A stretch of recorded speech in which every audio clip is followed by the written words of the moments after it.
সব স্বপ্ন পূরণ হওয়া ভালো নয়, সব আশা পূরণ হওয়া ভালো নয়। মানুষ বেঁচে থাকে আশা নিয়ে, স্বপ্ন নিয়ে, প্ল্যানিং নিয়ে। সবকিছু যদি পাওয়া হয়ে যায়, নতুন প্ল্যানিং যদি কিছুই না থাকে, মানুষটার জীবনটা পুরো পাঞ্চা হয়ে যায়। এই জীবনের স্বাদ থাকে না। আর মানুষের একটা অভ্যাস কি জানেন?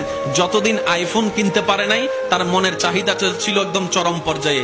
আর সে আইফোনটা যখন তার পকেটের মধ্যে রিংটুন হয়ে বাজতে শুরু করলো, 6-7 মাস 1 বছর পরে আইফোনটার আগের মতো চাহিদাও থাকে না, পাওয়ার ইচ্ছাও থাকে না।